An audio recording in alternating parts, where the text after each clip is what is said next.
ലൈംഗിക പീഡന ആരോപണ കേസിൽ എംഎൽഎ രാഹുൽ മാങ്കൂട്ടത്തിനെ പൂർണ്ണമായും തള്ളാനാകാതെ കോൺഗ്രസ് നേതൃത്വം. രാഹുലിനെതിരെ ഉയർന്ന ആരോപണങ്ങൾ തെരഞ്ഞെടുപ്പിൽ വലിയ തിരിച്ചടി ഉണ്ടാകുമെന്ന വിലയിരുത്തലാണ് നേതാക്കൾ.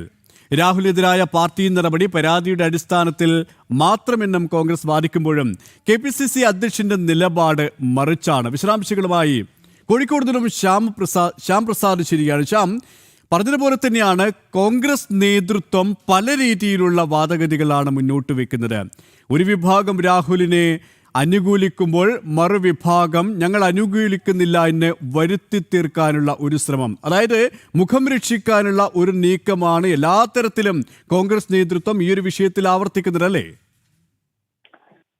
സുരേഷ്, രാഹുൽ മാങ്കൂട്ടത്തിനെതിരായി ഉയർന്ന ലൈംഗിക ആരോപണ കേസുമായി ബന്ധപ്പെട്ട് നിലവിൽ KPCC നേതൃത്വം തന്നെ രണ്ട് തട്ടിലായി നിലനിൽക്കുന്ന ഒരു സാഹചര്യം കൂടിയുണ്ട്. കഴിഞ്ഞ ദിവസം KPCC അധ്യക്ഷന്റെ വാക്കുകൾ തന്നെ ഇത് പ്രധാനമായും വ്യക്തമാക്കുകയും ചെയ്യുന്നു. അതായത് ഈ പരാതി ഈ പരാതി എങ്ങനെയാണ് ലഭിച്ചത്, ഈ പരാതിയുടെ അടിസ്ഥാനത്തിലാണോ രാഹുൽ മാങ്കൂട്ടത്തിനെതിരെ നടപടിയെടുത്തോ എന്ന് ആയിരുന്നു മാധ്യമപ്രവർത്തകരുടെ ചോദ്യം. അപ്പോൾ KPCC അധ്യക്ഷൻ പറഞ്ഞത് ഇത് മാധ്യമ വാർത്തയുടെ അടിസ്ഥാനത്തിലാണ് രാഹുലിനെതിരെ ഇത്തരത്തിൽ സസ്പെൻഷൻ അടക്കം യൂത്ത് കോൺഗ്രസ് അധ്യക്ഷ സ്ഥാനത്തു നിന്നുള്ള മാറ്റി നിർത്തൽ, ഒപ്പം തന്നെ പാർലമെന്ററി പാർട്ടി സ്ഥാനങ്ങളിൽ നിന്നുള്ള അടക്കം മാറ്റി നിർത്തിയെന്നായിരുന്നു KPCC അധ്യക്ഷൻ നിലപാട് വ്യക്തമാക്കിയത്. എന്നാൽ രമേശ് ചെന്നിത്തലയുടെ വാക്കുകൾ പറയുന്നത് മറ്റൊന്നാണ്. അതായത് രാഹുലിനെതിരെ പരാതി ലഭിച്ചതിന്റെ അടിസ്ഥാനത്തിലാണ് ഇത്തരത്തിൽ രാഹുലിനെതിരെ നടപടിയെടുത്തതെന്നാണ് രമേശ് ചെന്നിത്തലയുടെ വാക്കുകൾ. ഇങ്ങനെ KPCC നേതൃത്വം തന്നെ ഈ രാഹുലിനെതിരെ എങ്ങനെ പരാതി, എന്തിന്റെ അടിസ്ഥാനത്തിൽ പരാതി നടപടിയെടുത്തു എന്നുള്ള കാര്യത്തിൽ രണ്ട് നിലപാട് നിലനിൽക്കുന്ന ഒരു സാഹചര്യം കൂടിയുണ്ട്. എന്തായാലും ഇപ്പോഴും രാഹുലിനെതിരെ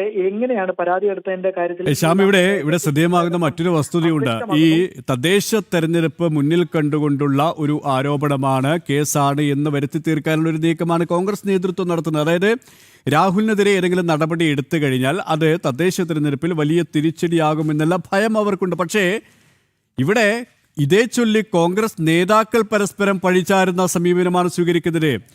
ഉണ്ണിത്താന്റെ സുധാകരനെതിരെയുള്ള പ്രസ്താവനയും വാക്കുകളും വിമർശനവും അടക്കം നമുക്ക് മുന്നിലുണ്ട്. ഇത്തരത്തിൽ ഈ നിലപാടിൽ ഒരു ഏകീകരണമില്ലായ്മ ഹൈക്കമാൻഡ് തന്നെ കർക്കശമായ നിർദ്ദേശം നൽകിയിട്ടുണ്ട്. ACC നേതൃത്വം തന്നെ പരസ്യമായ നിലപാട് ഈ ഒരു ഘട്ടത്തിൽ പറയരുത് എന്നുള്ള നിർദ്ദേശം നേതൃത്വത്തിന് നൽകുമ്പോഴും അവർ കാര്യങ്ങൾ തുറന്നു പറയുകയാണ്, പരസ്പരം പഴിചാരുകയാണ്. ഇതാണ് തദ്ദേശ തെരഞ്ഞെടുപ്പിൽ കോൺഗ്രസിന് ഏറ്റവും അധികം തിരിച്ചടിയാവാൻ പോകുന്നതും, അല്ലേ? AICC ജനറൽ സെക്രട്ടറി കൂടിയായ ദീപാദാസ് മുൻഷി, കേരളത്തിന് ചുമതലയുള്ള ദീപാദാസ് മുൻഷി ഇക്കാര്യങ്ങളിൽ തന്നെ കർശന നിരീക്ഷണങ്ങൾ ഏർപ്പെടുത്തുകയും ഒപ്പം തന്നെ നിർദ്ദേശങ്ങൾ ഈ സംസ്ഥാന നേതൃത്വത്തിന് കൈമാറുകയും ചെയ്തിരുന്നു. എന്തായാലും തദ്ദേശ തെരഞ്ഞെടുപ്പ് അത് കഴിയുന്നതുവരെ കാത്തു നിൽക്കാനുള്ള നിർദ്ദേശങ്ങൾ കൂടിയാണ് നൽകിയിരിക്കുന്നത്. കർശന നിർദ്ദേശം കൂടിയുണ്ട്. എന്തായാലും നേതാക്കന്മാർ ഈ രണ്ട് തട്ടിൽ നിൽക്കുമ്പോഴേക്കും KPCC നേതൃത്വത്തിലെ മറ്റ് അണികൾ എന്ത് ചെയ്യണമെന്നുള്ള കാര്യത്തിൽ ആശങ്കയിൽ തന്നെയുണ്ട്. പ്രധാനമായും തെരഞ്ഞെടുപ്പിന് ഇറങ്ങുന്ന ഘട്ടത്തിൽ പല കോണുകളിൽ നിന്നും ഇത്തരത്തിലെ രാഹുലിനെതിരെ കേസെടുക്കുമോ എന്നുള്ള തരത്തിലുള്ള ആശങ്കകളെല്ലാം തന്നെ ഉയരുന്നു. ഈ ഘട്ടത്തിൽ എന്ത് ചെയ്യണമെന്നറിയാത്തൊരു നിലപാടിൽ തന്നെയാണ് അണികളുമുള്ളത്. മുതിർന്ന നേതാക്കൾ ഈ കോൺഗ്രസ് നേതൃത്വത്തിന്റെ ഇപ്പോഴത്തെ ഈ രാഹുലിനെതിരായി വരുന്ന ചോദ്യങ്ങളെ പ്രതിരോധിക്കുന്നതിലടക്കം വിമർശനങ്ങൾ ഉന്നയിച്ച രംഗത്തെത്തിയിട്ടുണ്ട്. PJ കുര്യൻ അടക്കമുള്ളവർ ഇത്തരത്തിൽ നേതൃത്വത്തിനെതിരെ ശക്തമായ വിമർശനമാണ് ഇപ്പോൾ ഉന്നയിച്ചിരിക്കുന്നത്. എന്തായാലും രാഹുലിനെ തള്ളാതെയുള്ള ഈ പ്രതികരണങ്ങൾ മുതിർന്ന നേതാക്കളെ പോലും, കോൺഗ്രസിനകത്തെ മുതിർന്ന നേതാക്കളെ പോലും അസ്വസ്ഥരാക്കുന്നുണ്ട്. എന്തായാലും ഈ തദ്ദേശ തെരഞ്ഞെടുപ്പിന് ശേഷം ഉണ്ടാകുന്ന മറ്റ് KPCCയിലെ മറ്റ് ചർച്ചകളിലെല്ലാം തന്നെ ശക്തമായൊരു പൊട്ടിത്തെറിയായിരിക്കും ഉണ്ടാകുക.